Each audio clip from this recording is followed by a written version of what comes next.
Bonsoir à tous, bienvenue dans ce journal préparé par la rédaction. On se retrouve au beau milieu du marché des producteurs à Martigues. Aujourd'hui, c'est le premier jour. Restez avec nous, en fin de journal, nous irons au plus près des stands, mais pour l'heure, place à l'actu du jour. Et on démarre ce journal avec un sujet important dans notre région, la qualité de l'air. Atmosud, l'organisation chargée de mesurer la pollution de l'air, a annoncé la fermeture de plusieurs stations de mesure dans l'ouest des Bouches-du-Rhône. Reportage Flavio Noriga.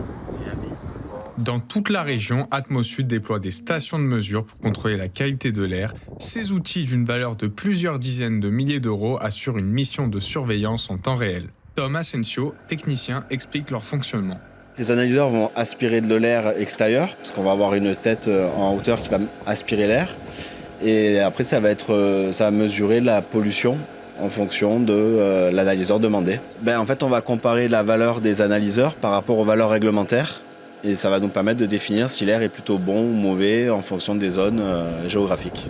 Mais avec une baisse de financement, plusieurs d'entre elles fermeront. Est-ce que sans elles, les données seront suffisamment précises pour assurer la surveillance de la qualité de l'air ? Damien Pigat, chargé des relations extérieures d'Atmosud, répond. Bien évidemment, les stations, ce qu'on appelle les stations de référence, c'est vraiment la colonne vertébrale de notre dispositif, mais ce ne sont pas les seuls éléments sur lesquels on va s'appuyer pour délivrer notre information. On a développé des capteurs donc plus légers, et ils ont également l'avantage d'avoir un coût financier qui est réduit.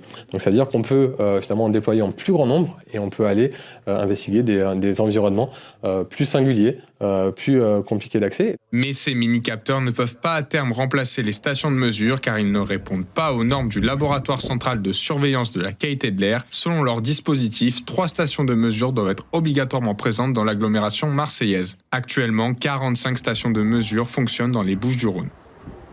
Allez, on parle santé et permis de conduire à présent. Une loi est à l'étude. Il serait question, après 70 ans, de devoir passer des visites médicales tous les 5 ans pour garder son permis de conduire. Flavio Noriga vous a demandé votre avis en centre-ville de Martigues. Oui, je le suis absolument pour. Pourquoi ? Pour des raisons de sécurité. Je pense que les vieux peuvent avoir des défaillances et voilà, c'est tout. Moi, en tant que moniteur, je suis obligé de passer toutes les années une visite médicale qui m'autorise à enseigner ou pas enseigner. Donc, je pense qu'à partir d'un certain âge, une visite médicale qui n'interdirait pas de conduire, mais qui peut-être obligerait à certaines personnes de porter des lunettes ou de vérifier ça. Non, moi, je ne suis pas contre. C'est une bonne chose parce que ça nous remet un peu en cause. Avec l'âge, 73 ans, tu commences à avoir des problèmes de concentration, de vue, donc ce serait bien utile. À partir d'un certain âge, on peut se surestimer et ça peut être dangereux pour autrui et pour soi-même. J'ai eu le cas avec mon papa déjà, donc voilà, c'est bien de passer des visites médicales un minimum, quoi. Et la visite médicale concernerait en réalité tous les automobilistes. Le 25 mars dernier, un accord a été trouvé entre le Parlement et le Conseil de l'Union européenne pour la mise en place d'un examen médical obligatoire avant la délivrance d'un permis de conduire. À quoi ressemblerait notre quotidien sous une température de 50 degrés ? L'expérience était possible ces 2 derniers jours à Marseille. L'Institut de l'adaptation humaine a installé sa chambre climatique mobile sur l'espace Bargemont. Pendant 30 minutes, vous êtes invité à pratiquer des activités dans une pièce chauffée à 50 degrés. Un aperçu de ce que pourraient être nos vies dans quelques décennies. Reportage Cassandra Mourou. C'est parti pour l'expérience du Climate Sense. Donc ce qu'on propose aux personnes, c'est de passer les 10 premières minutes dans cet espace, donc de tester de la marche ou du vélo. L'idée, c'est de se représenter un déplacement classique qu'on pourrait faire à peu près dans 25 ans en France. Au bout de ces 10 minutes, les participants passent à l'espace central, où là, on a des activités plutôt d'agilité, d'adresse. Ensuite, on a un espace où ils peuvent manipuler différents objets du quotidien pour voir un peu comment ils réagissent à la chaleur. Typiquement, une montre en métal à 50 degrés, ça fait mal, vraiment pas agréable. Un petit coin pour bouquiner sous 50 degrés. Et pour les 10 dernières minutes, on leur propose une série de 10 questions, de 10 exercices pour évaluer un petit peu les capacités de concentration. Allez les garçons, il n'y a pas de chaleur. Surtout sur la mémoire, là, les petits exercices, essayer de retenir, j'avais du mal à retenir, j'ai l'impression que ça disparaissait très vite. Puis sinon, après, j'ai pas trop ressenti physiquement l'altération, mais quand je vois les chiffres sur ma température et sur mon rythme cardiaque, c'est clair que ça a eu un gros impact. Ouais. Imaginez passer beaucoup plus de temps dans ces conditions. En plus, c'est censé être à l'ombre, 50 degrés à l'ombre, donc ça serait entre guillemets la température un peu minimale qu'on pourrait avoir comme ça. Et ouais, ça fait réfléchir parce qu'on ne voit pas du tout là. On a fait que des trucs très très minimalistes, mais toute activité après sportive ou quoi, ça fait réfléchir, ça c'est sûr. C'est bien de le vivre pour savoir ce que c'est 50 degrés. L'expérience se vit en plusieurs parties. Une vidéo est ensuite proposée pour expliquer les différents changements dans le corps. Et il y a une partie solution et espoir. Ces 50 degrés ne sont pas encore une fatalité. Hier, Corinne Simon a pris officiellement ses fonctions de préfète déléguée auprès du préfet de police des Bouches-du-Rhône, Georges-François Leclerc. Une nouveauté avec une réforme qui a mis fin voilà 2 semaines à la spécificité marseillaise mise en place en 2012 avec un préfet de police de plein exercice comme c'est le cas à Paris. Corinne Simon, dans ses nouvelles fonctions, assure poursuivre la lutte contre le narcotrafic et la sécurité du quotidien. On l'écoute au micro de Didier Gesualdi. C'est totalement ça. Alors il faut savoir que tout à l'heure j'étais déjà avec le directeur de la police nationale, on était au bas d'un immeuble justement parce que dans cet immeuble-là, on avait des points de deal qui empêchaient les entreprises de pouvoir travailler. Donc c'est un exemple précis. On va essayer de renforcer, évidemment, de mettre en place un dispositif de façon à ce que ces entreprises puissent travailler et puissent permettre après aux gens de pouvoir bénéficier d'un logement décent. Donc c'est un petit peu ça notre rôle, évidemment. Alors il n'y a pas que ça, mais vous l'aurez compris, c'est la lutte contre les points de deal. Ça c'est véritablement le point de focal, ce qui ne veut pas dire qu'il n'y aura pas autre chose, mais c'est un point très important. Vous avez vu que le ministère de l'Intérieur vient de sortir des statistiques qui ne sont pas favorables à Marseille ni au département. Alors on est classé plutôt en tête, effectivement, dans des villes qui sont problématiques. L'idée, alors évidemment il y a du trafic de stupéfiants, mais l'idée aujourd'hui c'est d'unir l'ensemble des forces de l'ordre, de mettre en place les dispositifs au maximum pour pouvoir justement lutter contre ces trafics de stupes. Et en tout cas, c'est véritablement la mission que m'a donnée entre autres le préfet Leclerc. Et dès ce soir, d'ailleurs, je serai dans les quartiers auprès des forces de l'ordre. Flamme olympique, Istres reçoit la médaille d'or de la jeunesse, des sports et de l'engagement associatif, une récompense pour le rôle actif de la ville dans le passage de la flamme olympique le 12 mai 2024. La ville d'Istres a annoncé sa fierté dans un communiqué. Cette distinction a été attribuée dans le cadre d'une promotion spéciale aux Jeux olympiques et paralympiques Paris 2024. Souvenez-vous, le 12 mai dernier, la flamme avait traversé le département de Cassis à Arles en passant par Aix, Miramas et Istres. C'est une page de Marseille qui s'est tournée hier soir, dernière soirée au Dock des Suds, qui ferme définitivement. Baptisée Point Final, cette soirée a été organisée en mémoire de ce lieu qui rassemble 30 ans de fête à Marseille. Une triste nouvelle pour tous les participants hier soir. Réaction au micro de Flavio Noriga. This is the last night of Dr. Sood. This is the last one of Chinese man haiku. Marcel de Gusta. Put your fucking hands up and scream! C'est un lieu emblématique de Marseille et de la région qui organise des spectacles, des soirées, un monument de la culture à Marseille. Je suis très triste en fait, nostalgique, triste. C'était genre juste le gros endroit de Marseille et on a tous nos meilleurs souvenirs ici quoi, enfin c'est abusé. Juste pour la ville en général, pour les jeunes qui ont 18 ans, en fait ils vont aller où, il n'y a rien qui remplace. C'est un lieu unique et du coup je regrette effectivement qu'il disparaisse. Et qu'il n'y ait rien de tel dans le projet Euroméditerranée qui soit prévu apparemment pour que les gens se retrouvent. Franchement, on a passé mon premier festival qui était Mars Attack, à l'époque où c'était bien grand. Et après, plein de festivals dans tous les sens. C'est un peu la maison ici, donc petit pincement au cœur, quoi. On va quand même bien profiter de la dernière soirée. Évidemment, c'est pour ça qu'on est là. On est surtout venu récupérer un morceau de mur. Ouais, on espère pouvoir lécher les murs, récupérer des trucs. On repart pas sans rien. Dans 1 heure, on léchera les murs.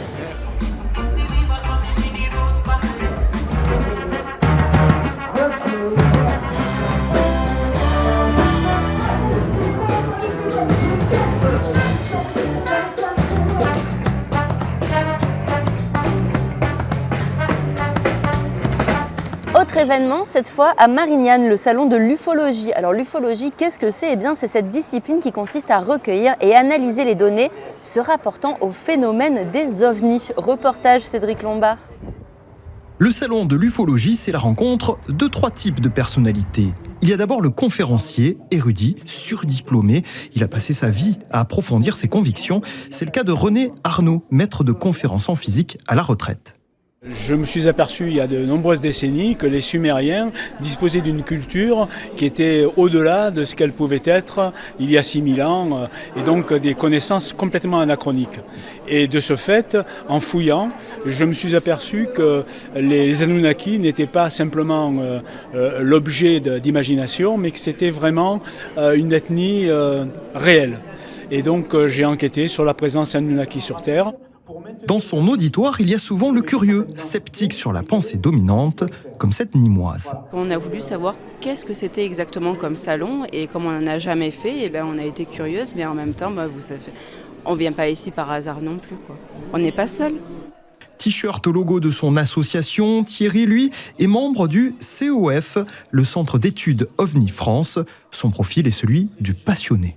On est une bande de copains qui est passionnée de ça, avec différents horizons sociaux, avec des différences culturelles, mais on est tous copains, et puis voilà. Après chacun croit un peu en ce qu'il veut, si on peut parler de croyance aussi, mais après il y a quand même un tronc commun qui nous réunit. Finalement, le bonheur, c'est peut-être ça, disait Henri Duvernois, l'imagination. Comme je vous le disais en début de journal, nous sommes sur le marché des producteurs de Martigues, donc place Jean Jaurès à Ferrières. On s'est rapproché d'un stand bien alléchant, celui d'Aurélie, qui n'est pas à sa première année. Non, je suis là depuis le début. Ça fait 7 ans, vous me disiez, que vous étiez présente sur le marché des producteurs. Qu'est-ce que vous avez de bon cette année je vois des très belles fraises par exemple. C'est ça, oui. On vient de les ramasser. Elles sortent tout droit de la serre. Alors la particularité de ce marché, c'est que ce sont uniquement des produits locaux que vous proposez. Oui, c'est ça, oui. Nous, on est de Saint-Mitre-les-Remparts, dans le vallon de Varage-Massan. Et vous serez présente tous les mardis, donc entre 16h et 19h, jusqu'au mois d'octobre. C'est ça, oui. Oui, effectivement. Merci beaucoup Aurélie, ça nous donne envie tous ces beaux produits. Est-ce qu'on peut goûter une fraise par hasard? Oui, bien sûr, je vais en chercher une. Merci beaucoup, elle est très très belle. Vous me disiez, elles viennent de Saint-Mitre, c'est ça? Oui, c'est ça. On est dans l'agriculture biologique. C'est du bio en plus. Ah oui, à Saint-Mitre-les-Remparts, ouais. C'est tout ce qu'on aime. Merci beaucoup Aurélie, et merci à vous. Bonne vente sur votre stand. Merci. Oh, vous avez des pièces vintage. Exactement. Je travaille à partir des documents qui étaient dans la maison familiale, les archives anciennes, et je recrée des collages nouveaux avec une touche de vintage, mais ça donne une nouvelle vie aux documents anciens qu'on a oubliés. D'accord. C'est l'idée. Je vois que vous avez des illustrations, vous avez des œuvres originales. Ça, c'est un petit produit que j'appelle le smartphone. Ça permet de faire sa coque de smartphone, vous voyez, personnalisée. Avec mes œuvres de collage et d'illustration qui sont en fond. C'est très sympa. Après les pièces vintage, on a un petit creux. Et là, je vois des cookies, je vois des gâteaux, je vois tout ce qu'on aime. Bonjour Maïté. Bonjour.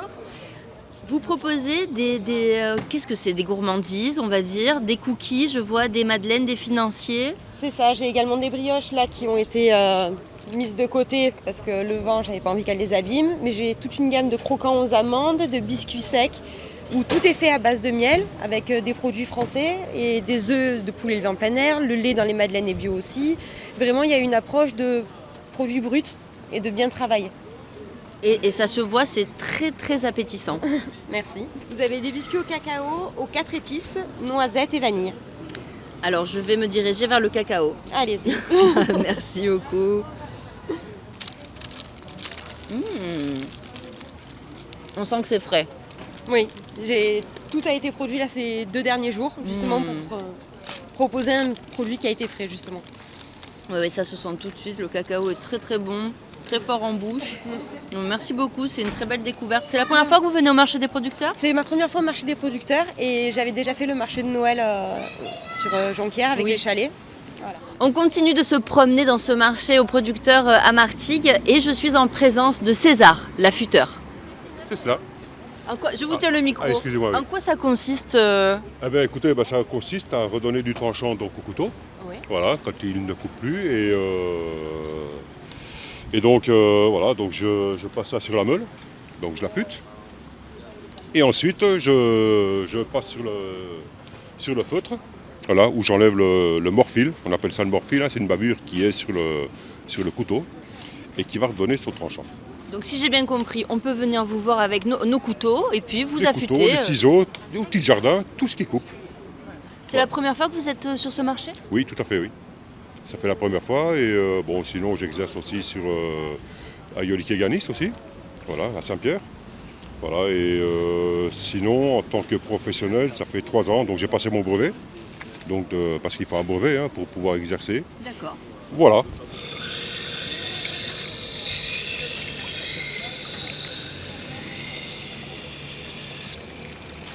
Voilà. C'est un travail de précision. Ah là oui, là faut faire très attention. Vous êtes déjà coupé en faisant ça? Non. Comment ça vous est venu cette passion pour... J'ai toujours aimé moi, tout ce qui est métaux, tout ce qui est couteau aussi. Hein. Donc après l'affûtage, c'est... On enlève le morphile qui est sur ce qui va devenir le tranchant. Qu'est-ce que c'est le morphile? Le morphile, c'est une bavure. C'est la bavure qu'on crée avec la meule. Voilà, donc déjà ça doit couper déjà un peu. Voilà. Ah oui, là c'est... Ça coupe, mais c'est pas tranchant. Et là, il y a toujours une bavure. Pardon. Donc là, on a toujours cette bavure qui est là, qu'on a créée donc encore une fois avec la meule. Et là maintenant, on va démorfiler avec le feutre. Donc je mets en route. Je mets la pâte. Et bon, ça fait un peu de bruit, hein.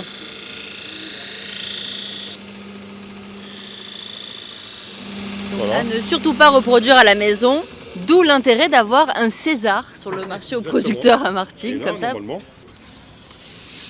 Ah oui, ça n'a rien à voir, là, c'est bien tranchant. Voilà, si vous avez des couteaux, des ciseaux, je suis là. Merci beaucoup, voilà. Merci. Donc le marché aux producteurs, je vous le disais, tous les mardis de 16h à 19h à Ferrières, place Jean Jaurès, tous les mardis, jusqu'au mois d'octobre, le 14 octobre. Donc n'hésitez pas, on vient faire affûter ses couteaux, on vient manger des cookies, on vient se ravitailler en fruits et légumes frais et surtout qui viennent de nos producteurs locaux. Voilà, c'est la fin de ce journal. Merci de l'avoir suivi. Tout de suite, la météo. Excellente soirée et à demain.